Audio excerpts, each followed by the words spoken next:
जय श्री राम मित्रों, ये श्री रामचरितमानस के बालकांड के तुलसीदास जी की दीनता और राम भक्तिमयी कविता की महिमा का पार्ट 2 है, यानी भाग 2 है।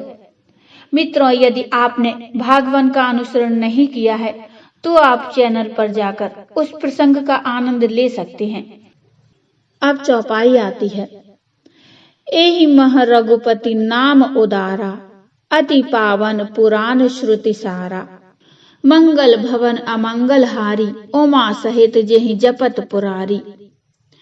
इसमें श्री रघुनाथ जी का उदार नाम है, जो अत्यंत पवित्र है, वेद पुराणों का सार है, कल्याण का भवन है और अमंगलों को हरने वाला है, जिसे पार्वती जी सहित भगवान शिव जी सदा जपा करते हैं। तो बोलो जय श्री राम। भनिति विचित्र सुकवि कृत जोऊ, राम नाम बिनु सोह न सोऊ। विधु बदनी सब भांति सवारी, सोह न बसन बिना बर नारी। जो अच्छे कवि के द्वारा रची हुई बड़ी अनूठी कविता है, वह भी राम नाम के बिना शोभा नहीं पाती। जैसे चंद्रमा के समान मुख वाली सुंदर स्त्री सब प्रकार से सुसज्जित होने पर भी वस्त्र के बिना शोभा नहीं देती। सब गुण रहित कुकविकृत वाणी, राम नाम जस अंकित जानी। सादर कहई सुनई बुधताई, मधुकर सरिस संत गुण ग्राही।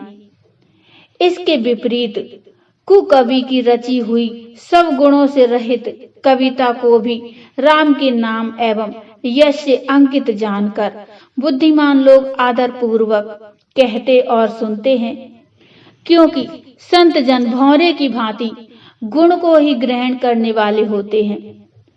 यद्यपि कवित रस एकौ नाहि, राम प्रताप प्रगट एहि माहि।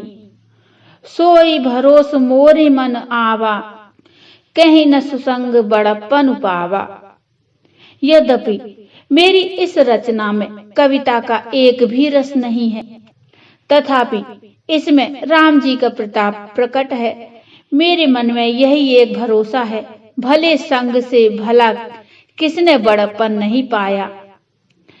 धूमौ तजई सहज करुआई, अगर प्रसंग सुगंध बसाई। भनिति बदेश वस्तु भली बरनी, राम कथा जग मंगल करनी।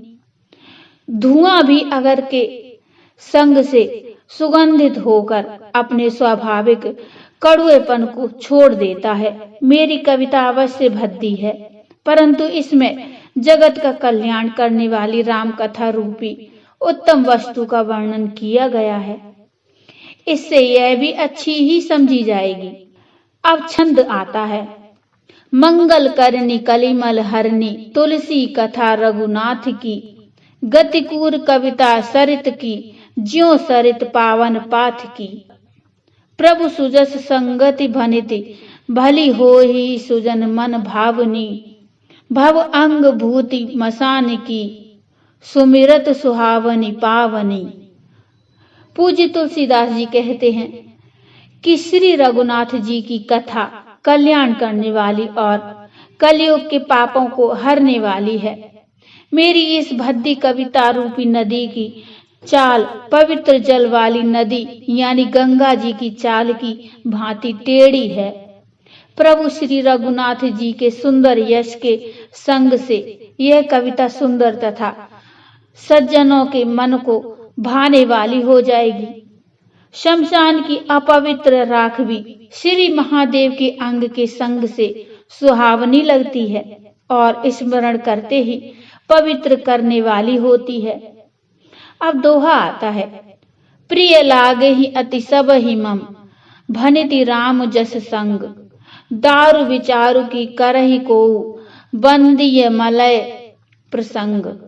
श्री राम जी के यश के संग से मेरी कविता सभी को अत्यंत प्रिय लगेगी, जैसे मलय पर्वत के संग से काष्ठ मात्र यानी चंदन बनकर वंदनीय हो जाता है। फिर क्या कोई काठ की तुच्छता का विचार करता है। श्याम सुरभि पय विशद अति, गुनद करहि सब पान। गिरा ग्राम्य सिय राम जस, गावहीं सुनहि सुजान। श्याम गौ काली होने पर भी उसका दूध उज्जवल और बहुत गुणकारी होता है, यही समझकर सब लोग उसे पीते हैं। इसी तरह गंवारू भाषा में होने पर भी श्री सीताराम जी के यश को बुद्धिमान लोग बड़े चाव से गाते और सुनते हैं। अब चौपाई आती है। मणि मानिक मुकुता छवि जैसी, अहि गिरि गज सिर सोहन तैसी।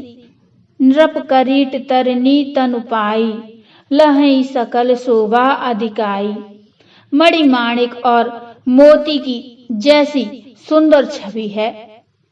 वह सांप, पर्वत और हाथी के मस्तक पर वैसी शोभा नहीं पाती। राजा के मुकुट और नवयुवती स्त्री के शरीर को पाकर ही ये सब अधिक शोभा को प्राप्त होते हैं। तैसे ही सो कवि कवित बुद्ध कहाई, उपजहि अनत अनत छवि लहाई। भगति हेतु विधि भवन बिहाई, सुमिरत सारद आवति धाई। इसी तरह बुद्धिमान लोग कहते हैं कि सुकवि की कविता भी उत्पन्न और कहीं होती है और शोभा अन्यत्र कहीं पाती है। अर्थात कवि की वाणी से उत्पन्न हुई कविता वहां शोभा पाती है जहां उसका विचार प्रचार तथा उसमें कथित आदर्श का ग्रहण और अनुसरण होता है। कवि के स्मरण करते ही उसकी भक्ति के कारण सरस्वती जी ब्रह्मलोक को छोड़कर दौड़ी आती हैं। रामचरित सर बिनु अनवाए, सो श्रम जाई न कोटि उपाय। कवि कोविद अस हृदय विचारी, गावई हरि जस कलिमल हारी। सरस्वती जी की दौड़ी आने की वह थकावट रामचरित रूपी सरोवर में उन्हें नहलाए बिना दूसरे करोड़ों उपायों से भी दूर नहीं होती। कवि और पंडित अपने हृदय में ऐसा विचार कर कलयुग के पापों को हरने वाले श्री हरि के यश का ही गान करते हैं। कीन्हे प्राकृत जन गुण गाना, सिर धुनि गिरा लगत पछिताना। हृदय सिंधु मति सीप समाना, स्वाति सारद कहीं सुजाना। संसारी मनुष्यों का गुणगान करने से सरस्वती जी सिर धुनकर पछताने लगती हैं कि मैं क्यों इसके बुलाने पर आई। बुद्धिमान लोग हृदय को समुद्र, बुद्धि को शीप और सरस्वती जी को स्वाति नक्षत्र के समान कहते हैं। जो बर सही बर बारी विचारू, हो ही कवित मुकुता मणि चारू। इसमें यदि श्रेष्ठ विचार रूपी जल बरसता है तो मुक्ता मणि के समान सुंदर कविता होती है। मित्रों, श्री रामचरितमानस में बालकांड के तुलसीदास जी की दीनता का वर्णन कर रहे थे, जिसका कुछ भाग अभी शेष रह गया है जो अगले वीडियो में आएगा। क्योंकि वीडियो लंबा हो जाता, इसलिए इस अध्याय में बस इतना ही। मित्रों, प्रसंग आपको कैसा लगा मुझे कमेंट में बताइए। कमेंट में जय श्री राम अवश्य लिखिए। प्रसंग अच्छा लगा हो तो लाइक करिए और चैनल को सब्सक्राइब कर लीजिए। मिलते हैं इससे आगे का प्रसंग लेकर, तब तक के लिए जय श्री राम।